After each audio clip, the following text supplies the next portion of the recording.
Tuloy sa pagring ang cellphone ni Penelope. Kakatapos na niyang i-reject ang tumatawag pero eto na naman at may panibagong tawag. Kanina pang umaga nangungulit ang letseng korimaw na yon. At sa katunayan nabubisit na siya. Hindi ba ito makaintindi na busy rin siyang tao? Na may ginagawa din siya? Tulad ng panonood ng documentary video sa Discovery Channel at pagmamakeup kahit nasa loob lang siya ng bahay. Dinampot ni Penelope ang kanyang cellphone at tuluyang pinatay iyon. Ayaw mong tumigil sa pagtawag ha? Sige, tingnan natin kung matawagan mo pa ako. Letse ka? Desmayado pa rin si Penelope sa naging usapan ni Aldover kagabi. Yun ang dahilan kung bakit niya sinasagot ang mahigit 100 na missed calls ito. Ano nga ulit ang sinabi nito kagabi? Huwag siyang makialam sa mga bagay na wala siyang alam. At kahit kumbinsin pa siya nito, hindi niya mababago ang desisyon nito. O edi hindi na. Pero hindi niya muna ito kakausapin. Bahala ito magpakahirap na makontak siya. Kapakanan lang naman niyang iniisip nito. Kung siya ang masusunod, ayaw rin naman niya na magtagal si Aldover doon. She already missed him. Hinahanap-hanap na agad ang binata kahit saglit lang itong nawawala. Ngunit dahil sa mga nalaman niya mula sa ina nito, kailangan niyang gumawa ng paraan para makatulong kahit papaano. Nakasalala ni Aldover ang negosyo ng mga rongkilyo sa Amerika. Kailangan to ng mga magulang ng binata ang tulong nito. Hindi lang naman niya ginagawa ang pagkumbinsi kay Aldover para i-please ang ina nito. Ginagawa rin niya iyon para kay Aldover mismo at pati na rin sa magiging anak nila. Kung may maitutulong nga lang siya dito, gagawin niya ng kusa. She really wanna help. Kaya nga gusto niya makumbinsi ang lalaki. Pero mukhang mabibigo lamang talaga siya. Na magsawa siya sa kakapanood, binuksan naman ng Penelope ang kanyang laptop na matagal na yata niya na hindi nagagamit. Naisipin niyang bisitahin ang Facebook account niya. Tinignan lang niya kung ano na nga ang nangyayari sa newsfeed niya. Wala pa siyang 5 minuto sa pag-scan na mag-message sa kanya, si Aldover. You are not answering my calls. Napatras ang daig niya. What the F? Hanggang sa Facebook pa naman may connection nito sa kanya? At teka, kailan pa nito naging friend sa FB? Hindi niya man to inaccept? Nag-type siya ng message. Hindi ba dapat busy ka? Yes, I am busy. O bakit nag-Facebook ka pa? Bakit di mo sinasagot ang mga tawag ko? Penelope rolled her eyes. Sa lahat ng itatanong nito, yun parang inaasahan ng dalaga. Dahil ayaw na niya makipagtalo. Binuhay na niya ang kanyang cellphone at kapag nag-reply siya, okay, call me now. Hindi rin naman niya makuhang tiisan si Aldover at alam niya na sa lahat ng aspeto at pagkakataon, hindi marunong sumuko ang binata. Galit ka ba sa akin? Bumungad sa kanya maranat malambing na boses ng binata. Hindi pa siya nakakasagot ng muli ito magsalita. Honey, look. Hindi ko alam kung bakit gusto mo ako manatili dito sa Amerika ng 1 buwan. I just don't understand why. May ginawa ba akong hindi mo nagustuhan? Yun ang pakiusap sa akin ni Mommy. Mommy? Your mom, duh. Yun ang gusto niya itawag ko na sa kanya. Napangiti si Penelope ng malalang ginang. Ang magandang pagtanggap nito sa kanya kahapon ay ang huling bagay na iniisip niya mangyayari sa kanilang pangalawang paghaharap. Really? Yes. Hindi ko pa ba naikwento kagabi? Marami akong iniisip kagabi, Han. Marami pa rin akong dapat tapusin dito. Bakit ba kasi hindi mo muna intindihan ang trabaho mo dyan? You can just call me later. Frustrated na bumuntong hininga si Aldover. You know how much I always want to hear your voice, Han. God knows how much I want to be with you now. Hindi mo ako masisisi kung magalit ako sa'yo. Kagabi. Ikaw lang din naman ang iniisip ko, Aldover. Para sa'yo din yon. Para sa kinabukasan ng kumpanya ninyo. Nangako ko sa mami mo na kukumbinsin kitang manatili sa US para makatulong na maibangon ang negosyo nyo dyan. Ha? Oo. Sinabi niya sa akin na nanganganib na bumagsak ang negosyo niya sa Amerika. Ayaw naman niya mangyari yun kaya nangako ko sa kanya na... Wait. She said what? Nalulugi ang negosyo namin dito? Yun na nga. Narinig ni Penelope yung pagpakawala ni Aldover ng marahas na hininga. What's wrong? Nagtatakang tanong niya. That's not true. Ha? Hindi kita maintindihan, Aldover. Lumalim ang pagkakakunot ng noon ng dalaga. Hindi totoong nalulugi ang negosyo namin dito. How come? Maayos naman ang pagpapatakbo namin ni Papa sa mga negosyo namin na nakabase sa ibang bansa at nakakasigurado ako na wala kami naging problema ngayon dito. Ano? Napatayo si Penelope. Napahawak sa noo. Pero ang sabi ng mommy mo, hindi ka naman daw tumutulong sa negosyo nyo. What? Sinabi niya yon? Oo, pati ng pagiging irresponsible mo na wala kang pakialam kahit malugi ang negosyo nyo. Oh my God! Muli siyang napaupo. Nagsinungaling sa kanya ang ina ni Aldover. Naniwala siya kahapon sa mga pinagsasabi nito at wala siyang kaalam-alam na kasinungalingan lang ang mga sinabi ng ginang sa kanya. Totoo rin ba na may malubhang sakit ang daddy mo? Wala. Walang sakit sa daddy. Nakita mo naman si daddy ba? Mukha mo may sakit ang itsura nun? Umiling si Penelope. Hindi ko alam kung anong iisipin ko. Obviously, she lied. Pinasundo ka niya para sabihin na tanggap ka na niya at para din sabihin sa'yo ng mga kasinungaling sa tayo. Damn! Nakagat niya ibabang labi. So that must be the reason kung bakit nagustuhan ni Oliver nang humiling siya rito kagabi na magstay ito ng isang buwan sa Amerika. She suddenly felt down. Kung kasinungalingan lamang mga sinabi sa kanya kahapon ng ina ni Oliver, ibig bang sabihin niyon kasinungalingan din ang mga pinapakita nito sa kanya? Natapos ang pag-uusap nila ni Oliver, sinabihan siya nito na huwag masyadong isipin ng mga sinabi sa kanya ni Mommy Charita. Parang biglang nag-aalangan na siyang tawagin nito na gusto nitong ginang. Hindi siya sigurado kung totoong pinapakita nito sa kanya. Ngayon pang nalaman niya kay Oliver na hindi totoong nalulugi ang negosyo ng mga ito sa Amerika at ang iba pang sinabi ng ginang. Bigla na konsensya siya. Bakit hindi? Agad siyang naniwala sa mga sinabi nito. Kasama na doon ang paniniwala niya na responsable sa Oliver. Bakit hindi niya agad naisip na hindi naman ganong uri ng lalaki ang binata? He is a responsible man. Dapat tinipensan man lang niya siya ng ina nito na hindi ganon ang lalaki. Sa huli, nagpakawalan na lamang siya ng malayong mabuntong hininga. Kailangan niya makausap ang kanyang ina. Yon ang kanina pang nasa isip ni Oliver. Hindi niya magawang ma-focus ang buong atensyon sa trabaho. Nasa mga sinabi ng nobya ang isip niya. Not only that, iniisip rin niya ang tunay na atensyon nito. Hindi lingad sa kaalaman ni Oliver na may tensyon sa pagitan ng ina niya at ng nobya. He was aware that his mother don't like her. Minsan na siya nitong kinumpronta. Yon ay nung pumunta siya doon pagkatapos ng gabing ipakilala sana siya ni Penelope sa mga magulang. Parang eksena sa pelikulang bumalik sa isip ni Oliver ang pangyayaring yon. Ang babae bang yun ang dahilan kaya inaayawan mo si Beatrice? Marahang tanong ni Charita dahilan upang mapatigil siya sa paglalakad. Paalis na sana siya sa bahay nila. Katatapos na nila mag-usap ng kanyang ama tungkol sa isa nilang business sa Cebu. Mom, alam mong kaibigan ko lang si Beatrice. Hanggang kaibigan lang kaya ko ibigay sa kanya. At kaibigan lang din niya ako. You know that I cannot love her. Not in a romantic way. Oh please, bulag ka ba anak? Hindi ka naman siguro manhid para hindi mo maramdaman na gusto ka rin niya. Ano bang ayaw mo sa kanya? Compared to Penelope, she is a better woman. Madaing wika nito. His jaw hardened. Mom, wag mong ikukumpara si Penelope kay Beatrice. Iba si Penelope, iba si Beatrice. Magkaibang babae sila. But I chose to love Penelope. I love her so much. But you can't love her. Pagdidiinan pa nito. Umiling siya. I can love her. Hindi ko alam kung anong kinaayaw niyo sa kanya, pero kahit tumutol pa kayo at ipilit ako sa ibang babae, iisa pa rin ang babaeng mamahalin ko, and that's Penelope. Marain siyang napapikit ni Oliver. Ayaw mag-isip ni Oliver ng mga negatibong bagay. Hindi yun makakatulong sa mga nangyayari. He loved his mom. Hindi lang dahil ito nagpalaki sa kanya, kundi dahil isa itong mapagmahal na ina sa kanya. Ngunit hindi niya maintindihan kung bakit ayaw nito sa mahal niya, kung bakit hindi lang nito tanggapin si Penelope. Pinatay niya ang MacBook na gamit niya at humiga sa kama.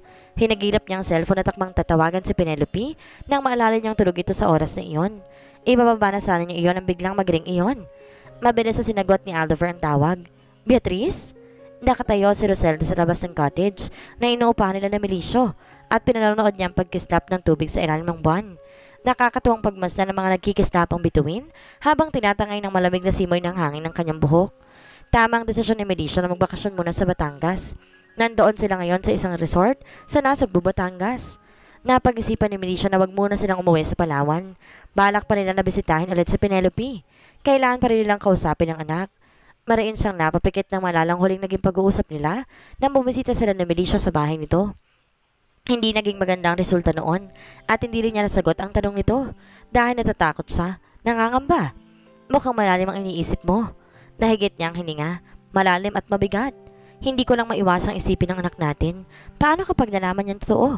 Ano ang gagawin ko, Melisio? Bumaling ang tingin niya sa kanyang asawa. Kanina pa niyang nararamdaman na nakatayo ito sa likod niya at tulad niya, nakatingin din si Melisio sa dagat. Hindi man ito magsalita ang asawa, nararamdaman din niya na kapwa lang sila nasa isang bagay ang isip nila. Kung mangyaring malaman ng anak natin ang totoo, magpapaliwanag tayo. Sasabihin na natin sa kanyang totoo. Wala na tayong ililihim pa. Pero natatakot ako, Melisio. Saan? Sa magiging reaksyon ng anak natin. Paano kung magalit siya sa akin? Paano kung kamuhian niya ako? Ayoko na mangyari yun. Ayoko na mawala sa akin ang respeto niya. Tumulong luha sa mata ni Roselda. Niyakap siya ng asawa at kinarong sa mga bisig nito. Huwag kang matakot, mahal ko. Maayos kitang pinalaki, Penelope. Bukas ang isip ng anak natin sa mga paliwanag at hindi siya marunong magtanim ng galit sa puso niya. Alam ko, maiintindihan niya. Humigpit ang yakap niya rito at pinigilan ang malayang pag-agos ng luha. Hindi siya nakakasigurado doon. All she could ever think was she made a big mistake years ago. At hindi pa rin siya nakakatakas sa kasalanan ng nakaraan kahit na napatawad na siya ni Melisio. Akala niya habang buhay na mananatiling sikreto ang nangyari. Ngunit maaaring tamang sabi-sabi ng karamihan, walang sikretong hindi nabubunyag. Umiiyak si Beatrice habang kausap ni Aldover sa cellphone. Walang tigil ang pagkikpi nito sa kabilang linya. Halos hindi na nga maintindihan ng binata mga pinagsasabi niya. Pero malinaw sa kanya na ang ex-boyfriend na naman ito ang dahilan ng pag-iyak nito. At tulad niya nandun din ito sa US. Wala siyang kaalam-alam na pumunta din para sa California ang dalaga para sundan ng ex-boyfriend nito. Dahil lang huli sila mag-usap, sinabi ni Beatrice na handa na ito mag-move on. But it seems to him that she can't. She is still in love with her ex-boyfriend. Napailing-iling si Aldover habang nakikinig sa pag-iyak ng kaibigan. Why don't you just forget that bastard? Marami pang ibang lalaki dyan na magkakagusto sa'yo. Mamahalin ka. Don't waste your tears for someone who don't value your love. If I can, gagawin ko agad-agad, Aldover. But I cannot move on. I cannot forget him. Mahal ko siya. Mahal ko siya. Napangiwi ang binata. Hindi maiwasang maalala ni Aldover si Penelope. Yung gabing nagpakalasing ito dahil sa pagtataksil ng dati nitong nobyo. May pagkakatulad din si Penelope at Beatrice. O baka ganun lang talaga mga babae. Kahit nasasaktan na pinipilit pa rin ang sarili sa isang tao. Mahal ko talaga siya, Aldover. Kahit naman sabihin mo nakalimutan ko siya, hindi ko pa rin magawa. Mahal na mahal ko pa rin siya kahit ang sakit-sakit na. Siya pa rin ang gusto ko makasama. Napabuga ng hangin ang lalaki. That's just stupid. Sorry for the word. Ani ang sinundan ng tawa. Pagak na tumawa ang dalaga sa kabilang linya. Yeah, maybe I am really stupid. Probably the most stupid woman. You see? Lagi na lang ako nahuhulog dun sa mga lalaking hindi naman ako mahal. Really stupid, right? Lagi na lang naman. Or maybe dapat masanay na ako. No one would love me. At muli, narinig na naman ang binatang mahinang hikbi nito. Okay, okay. Stop crying. Everything will be okay. Hindi ko talaga kaya na wala siya. Parang gusto ko na lang mamatay.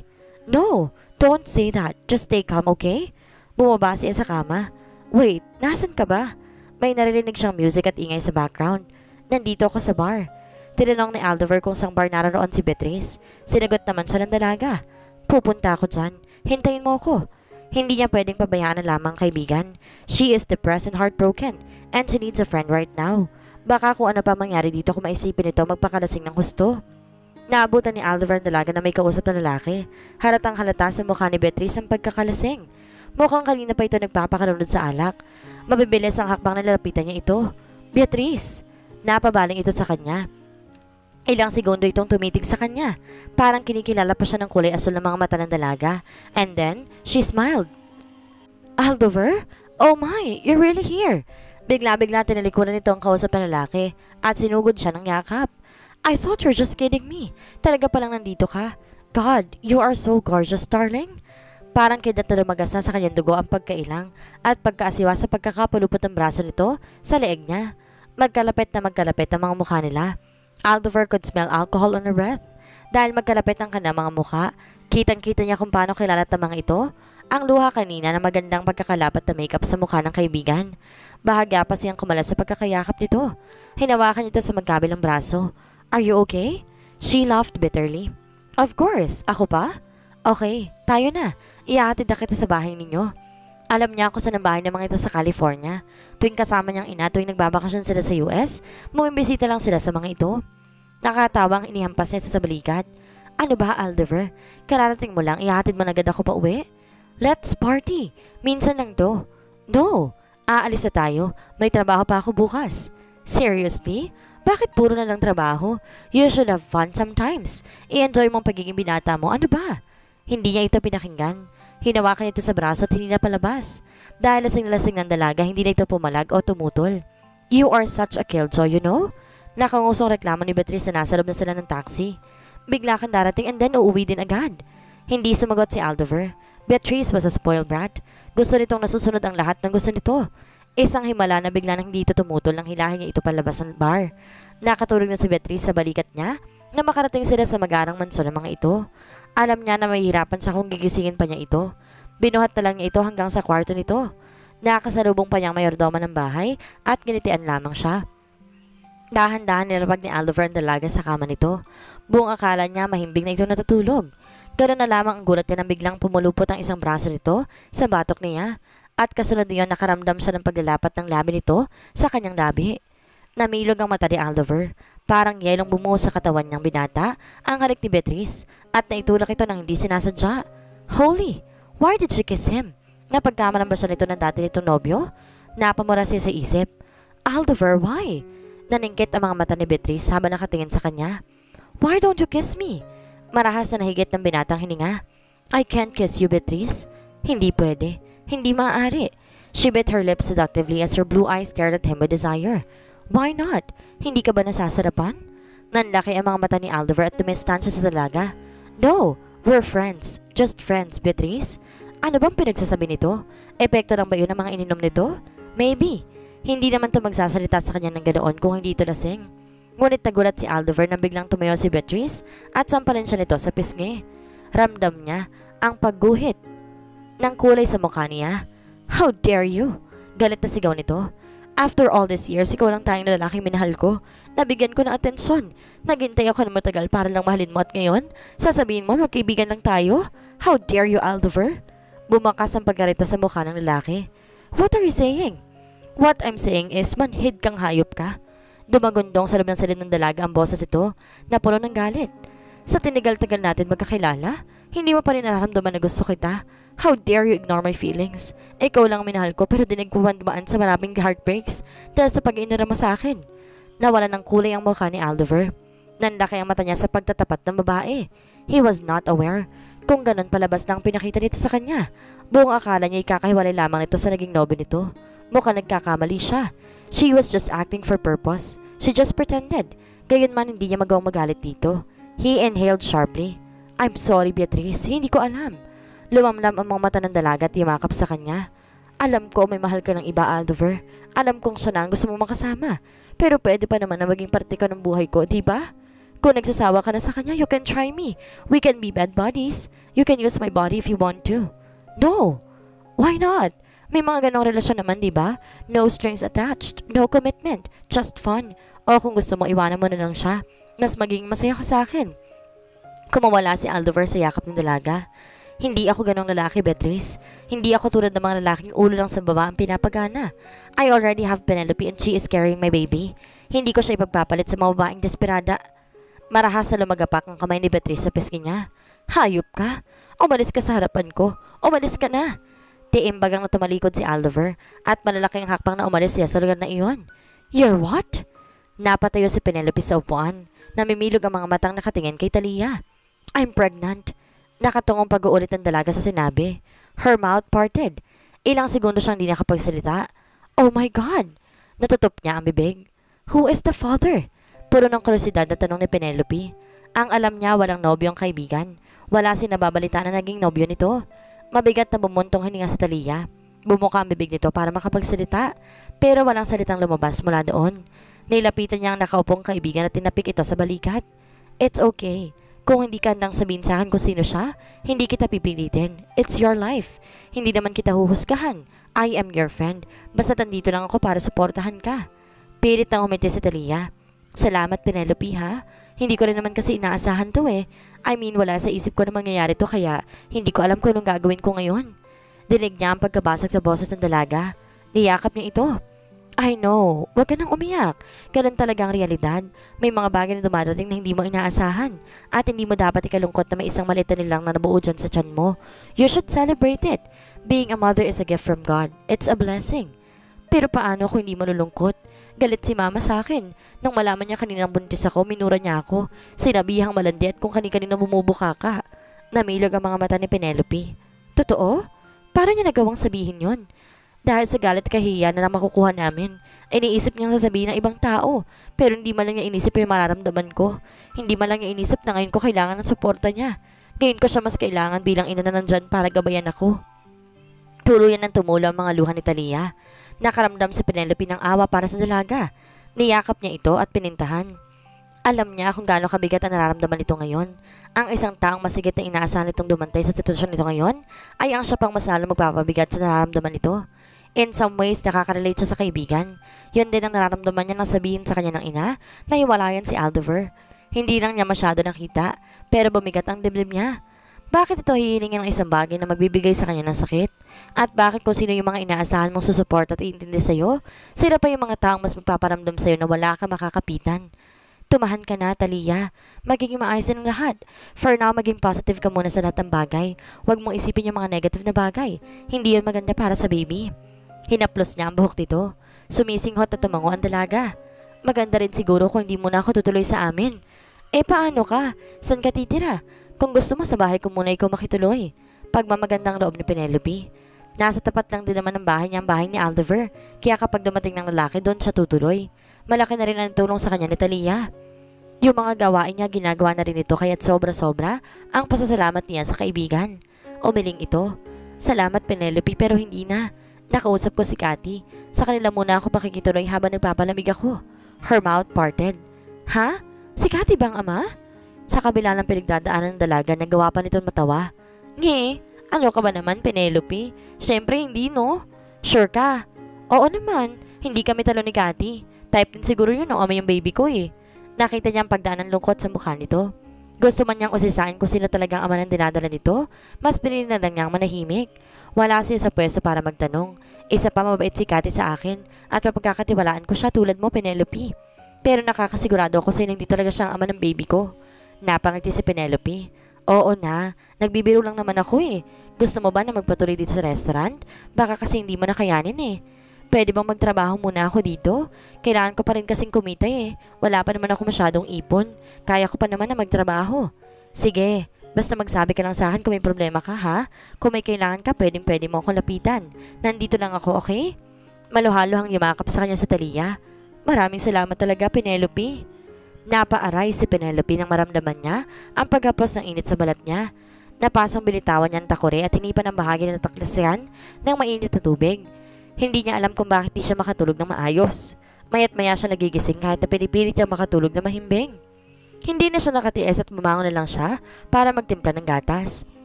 Akala nga niya, gabi pa, pero pagtingin niya sa orasan sa kanya nalaman na mag-uumaga na pala. She sighed. Pagkatapos niya sa iniinom ay panag-iisipan niya na magtungo na sa labas. Sinalubong siya ng pang-umagang lamig. Nayakap ni Penelope ang sarili. She already missed Aldover. Kapag ganitong madaling araw, hindi niya kinakailangan pa ng kumot upang pumaprotekta sa kanya mula sa lamig. Sapat na ang mainit na yakap nito upang mawala iyon. She loved the way his masculine body hugged her curves and clung to her. Loved the way he kissed her neck in a sensual manner. And then he would make love to her. Hard, deep, and brutal. Nakagat ni Penelope ibabang labi. Was it normal if you don't want him to be gentle in bed? She could not remember the way her walls fluttered around his thick, hard flesh.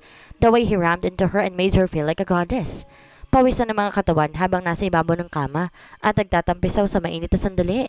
Lumilitaw sa isipan niya mga imahe na kasama niyang binata habang walang humpay ang pagpapaligay nito sa kanya. She took a deep breath. Ramdam ni Penelope ang pamamasa ng bagay sa pagitan ng hita niya. Ang pagpintig niyon sa nag-iinit at pagnanasa. Tila ahas na gumagapang ang apoy sa katawan niya. Lumilingkis sa buong sistema niya at pasalang pinag-aalab ang pangungulila niya kay Aldover. Hindi niya yun mapigilan tuwing naalala niyang binata. It was hard not to fantasize Aldover. His taste was like pressure. Pure, dark chocolate, sinful, sweet and yummy. Parang tumatak sa isip niya ang imahe ng binata habang naglalabas-masok mula sa kanyang likuran. That was one of her favorite position. Hindi niya mabilang ilang beses na ginawa nila iyon ni Aldover. Damn! Mahinang mura niya. She is getting soaked down there. Mga ilang saglit pa'y natagpuan niya ang sarili sa loob ng kwarto niya. Walang saplot habang nakabuka mga hita. 3 araw na hindi tumatawag sa kanya si Aldover. 3 araw na rin ito hindi nagpaparamdam sa kanya. Naiintindihan naman niyang abala ito ngayon sa negosyo.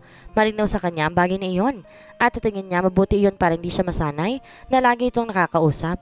Ngunit hindi niya maiwasan na mangulila dito ng husto. Pinaglaro niya ang sariling daliri sa perlas niya. Yes! Sa loob ng isip niya, si Aldover ang gumagawa ng pagpapaligayang yun sa kanya. God, she missed him. At hindi niya mapigilan na paligayan ang sarili sa sobrang pangungulila sa binata. Ilang araw pa lang itong nawawala pero eto siya.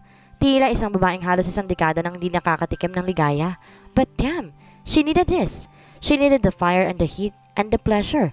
Malapit na niyang maabot ang rurok ng kasuktulan nang bigla niyang maramdaman na may nanonood sa kanya.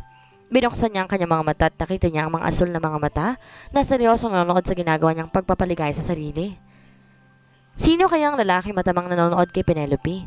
Kailan kaya ipagtatapat ng mga magulang ni Penelope ang dahilan ng pagkadiskuso ni Charita Ronquillo sa pamilya nila? Yan ang ating aalamin sa susunod nating kabanata.